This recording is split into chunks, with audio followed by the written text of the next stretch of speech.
নমস্কার বন্ধুরা, গতকালের ভিডিওতে আপনাদের আমি দেখিয়েছিলাম যে রোজ ভ্যালিতে যারা আমানতকারী ছিলেন তাদের টাকা ফেরানোর জন্য হাইকোর্টের পক্ষ থেকে অর্ডার দেওয়া হয়েছিল। তার জন্য নতুন ওয়েবসাইটও চালু হয়ে গেছে এবং ওয়েবসাইটে আবেদন প্রক্রিয়া তখনও পর্যন্ত গ্রহণ হচ্ছিল না। এই লেখাটাই ছিল, কিন্তু স্টেটিউট থাকতে বলা হয়েছিল যে শীঘ্রই আপনাদের টাকা ফেরতের জন্য ওয়েবসাইটে আবেদনপত্র গ্রহণ করা হবে এবং সেই আবেদনপত্র গ্রহণ করার প্রক্রিয়া শুরু হয়ে গেল। ইতিমধ্যেই আপনারা আবেদন করতে পারবেন এবং সেই পদ্ধতি সম্পর্কে আজকের ভিডিওতে দেখাবো কিভাবে আপনি আবেদন করবেন, আবেদন করার জন্য কোন কোন ডকুমেন্টস লাগবে এবং কোন ওয়েবসাইটে গিয়ে আপনাকে আবেদন করতে হবে। তাই অনুরোধ করব ভিডিওটি অবশ্যই শেষ পর্যন্ত দেখবেন, তাহলেই আপনি বুঝতে পারবেন রোজ ভ্যালিতে আপনার টাকা যদি ফেসে থাকে বা এতদিন পর্যন্ত রোজ ভ্যালির আমানতকারী হিসাবে আপনি যদি একজন ক্ষতিগ্রস্ত মানুষ হন, তাহলে অবশ্যই আজকের ভিডিওটি আপনাকে শেষ পর্যন্ত দেখতে হবে। সেই সঙ্গে আরও একটা ব্যাপার সম্পর্কে জানিয়ে রাখি, আপনাদের আগের দিনের ভিডিওতে দেখিয়েছিলাম যারা সবচেয়ে কম টাকা রেখেছেন, অর্থাৎ কম আমানতকারীরা প্রথম টাকা ফেরানোর জন্য আবেদন করতে পারবেন। ওয়েবসাইটে কত টাকা পর্যন্ত আবেদন করতে পারবেন সেটাও কিন্তু দিয়ে দেওয়া হলো, সেই ব্যাপারেও আপনি এখানে দেখতে পাবেন। তো চলুন কথা না বাড়িয়ে সরাসরি আমরা ভিডিওতে দেখে নিই যে রোজ ভ্যালিতে আপনি কিভাবে আপনার টাকা ফেরতের জন্য আবেদন করবেন। তো প্রথমে আপনাকে এই ওয়েবসাইটে চলে আসতে হবে। এই ওয়েবসাইটের মাধ্যমে আপনি আবেদন করতে পারবেন। এই ওয়েবসাইটে আসার পরে এই যে দেখতে পাচ্ছেন 3 ডট আছে, এই 3 ডটের ওপর আপনাকে ক্লিক করে নিতে হবে। আপনি যখনই 3 ডটের ওপর ক্লিক করবেন তখন বাম দিকে দেখবেন অনেকগুলো অপশান আপনার কাছে চলে এসেছে। এই অপশানগুলোর মধ্যে একদম এই যে দেখতে পাচ্ছেন ইনভেস্টরস আছে, এর ওপর আপনি ক্লিক করুন। এর ওপর ক্লিক করলে আপনি দেখতে পাবেন এখানে একটা নতুন পেজ ওপেন হচ্ছে। এই পেজে কি লেখা আছে দেখুন, এখান থেকে আপনি আপনার সার্টিফিকেটের নম্বর কিংবা অ্যাকনোলেজমেন্ট নম্বরটা বসিয়ে নেবেন এবং এই যে দেখতে পাচ্ছেন 1+6 আছে, এই অঙ্কটা আপনাকে 1+6 = 7 এই ধরনের একটা অঙ্ক দেওয়া থাকবে, সেটা এখানে বসিয়ে নিতে হবে এবং আপনি এইটিকে সার্চ করলে সঙ্গে সঙ্গে দেখতে পাবেন যে আপনার কাছে কিন্তু সমস্ত তথ্য চলে আসবে।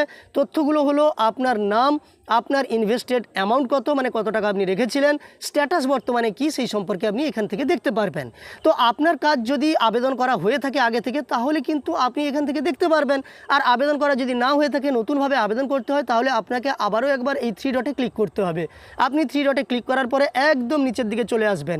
নিচে যে দেখতে পাচ্ছেন অপশানটা আপলোড সার্টিফিকেট, এর ওপর আপনি ক্লিক করে নেবেন। এই আপলোড সার্টিফিকেটের ওপর ক্লিক করলে আপনার কাছে নতুন আরও একটি পেজ ওপেন হবে। এই পেজ থেকেই কিন্তু আপনি আবেদন করতে পারবেন।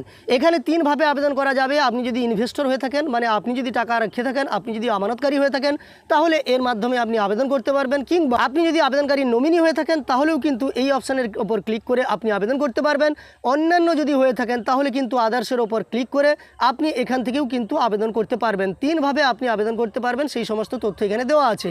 যাই হোক, প্রথম ইনভেস্টরসের ব্যাপারটা দেখে নিই।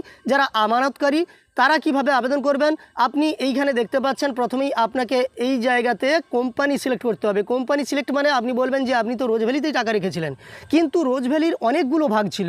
আপনি দেখতে পাচ্ছেন এই কোম্পানিগুলোর নাম যে লেখা আছে, প্রথমে আছে দেখুন অদ্রিজা গোল্ড কর্পোরেশন লিমিটেড, তারপর ব্র্যান্ড ভ্যালু কমিউনিকেশন লিমিটেড, এইভাবে বিভিন্ন কোম্পানির নাম আছে। রোজ ভ্যালিরও বিভিন্ন নাম আছে, দেখুন Rose Valley Health Trust, Rose Valley Hotels and Entertainment Limited. এইভাবে যে কোনো একটা কোম্পানি আপনাকে সিলেক্ট করতে হবে। আপনি আপনার সার্টিফিকেটটা দেখলেই বুঝতে পারবেন আপনি কোন কোম্পানিতে টাকা রেখেছিলেন। এরপর আপনাকে এই জায়গাতে আপনার নাম লিখতে হবে, তারপর আপনার বয়স লিখতে হবে। সেই সঙ্গে এখান থেকে আপনি জেন্ডারটাকে সিলেক্ট করে নেবেন, মেল কিংবা ফিমেল, সেটা কিন্তু এখান থেকে আপনি নির্বাচন করবেন। এই যে আপনার এই জেন্ডার সিলেক্ট করা হয়ে গেলে পর আপনি আরও একটু স্ক্রল করে নিচের দিকে যাবেন। এই জায়গাতে আপনাকে আপনার ফোন নম্বর দিতে হবে। তারপর দেখুন আইডেন্টিটি টাইপ, আপনি কী ধরনের পরিচয়পত্র দিতে চাইছেন। আধার কার্ড থাকলে খুব ভালো হয়, না হয় driving licence, pan card, passport, voter card, এই সমস্ত আইডেন্টিটি কার্ডের আপনি তথ্য দিয়ে কিন্তু আবেদন করতে পারবেন। আপনি যেটা সিলেক্ট করবেন তার নম্বরটাই নিচে দিতে হবে। তারপর দেখুন সেকেন্ড ইনভেস্টর, আপনারা যদি জয়েন্টভাবে আবেদন করে থাকেন বা আমানতকারী হয়ে থাকেন, আপনারা দুজনেই যদি আপনাদের নামে টাকা রেখেছিলেন, তাহলে এখানে তার নাম আপনাকে দিতে হবে, তার বয়স, একইভাবে ফোন নম্বর, জেন্ডার সিলেক্ট করতে হবে, আইডেন্টিটি পরিচয়পত্র আপনাকে এখান থেকে সিলেক্ট করে নিতে হবে। তারপর দেখতে পাচ্ছেন স্বামী অথবা পিতার নাম, অ্যাড্রেস এখানে দিতে হবে, স্ট্রিট রাস্তা, তারপর দেখতে পাচ্ছেন টাউন, স্ট্রিটটা সবার ক্ষেত্রে নাও হতে পারে। গ্রামে যারা বসবাস করেন তাদের ক্ষেত্রে স্ট্রিট হবে না, এখান থেকে গ্রাম কিংবা শহরের নাম লিখতে হবে, ডাকঘরের নাম, এরপর আপনাকে এইখানে থানার নাম লিখে দিতে হবে। তারপর দেখতে পাচ্ছেন এখান থেকে আপনাকে আপনার স্টেট সিলেক্ট করতে হবে, আপনি কোন রাজ্য থেকে আবেদন করছেন সেটা এখান থেকে আপনি নির্বাচন করবেন। তারপর এখান থেকে জেলাটা আপনি নির্বাচন করবেন, আপনি কোন জেলা থেকে আবেদন করছেন আপনার জেলা এখান থেকে আপনি নির্বাচন করবেন। তারপর দেখুন এই জায়গাতে আপনাকে আপনার পিনকোড দিতে হবে, এরপর আপনার ব্যাঙ্ক ডিটেলস দিতে হবে। এইখানে আমানতকারীর ব্যাঙ্ক ডিটেলস আছে, তো ব্যাঙ্ক ডিটেলসে আপনি দেখুন এই জায়গাতে আপনাকে ব্যাঙ্ক প্রথমে সিলেক্ট করে নিতে হবে, কোন ব্যাঙ্কে আপনি টাকা পেতে চান সেই ব্যাঙ্কটাকে আপনাকে প্রথমে নির্বাচন করতে হবে। তারপর তারপর তার ব্রাঞ্চের নাম বা শাখার নাম, তারপর সেই সঙ্গে শাখার নম্বরটা আপনাকে দিয়ে দিতে হবে। তারপর এই জায়গাতে দেখতে পাচ্ছেন আপনার সেভিং অ্যাকাউন্ট নম্বর দিয়ে দিতে হবে এবং MICR ব্যাংকের যে MICR নম্বর আছে সেটা আপনি দিবেন। IFSC কোড এখানে দিয়ে দেবেন।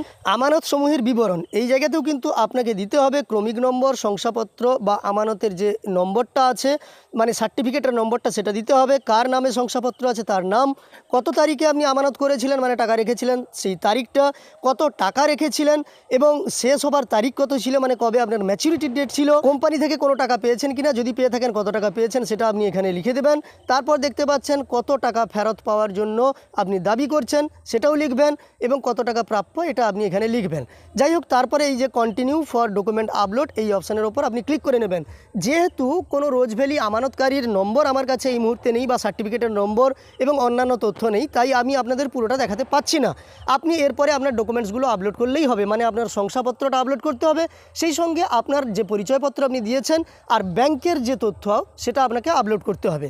একইভাবে আপনি যদি একজন নমিনি হয়ে থাকেন বা অন্য কেউ হয়ে থাকেন তাহলেও কিন্তু এইভাবে আবেদন করতে পারবেন। এবার কারা আবেদন করতে পারবেন নির্দিষ্ট করে কিন্তু সেইভাবে কোনো টাকার অ্যামাউন্টের কথা বলা হয়নি কারা আবেদন করতে পারবেন, এবং ওয়েবসাইটের কথা বলে রাখি, ওয়েবসাইটের লিঙ্ক আপনি এই ভিডিওর ডেসক্রিপশনে পেয়ে যাবেন। যাই হোক, আজকের ভিডিওতে এইটুকু তথ্য দেওয়ার ছিল। আমি যদি রোজ ভ্যালি কোনো আমানতকারীর বিভিন্ন তথ্য পেয়ে থাকি তাহলে আবেদন করেই আপনাদের দেখিয়ে দেবো।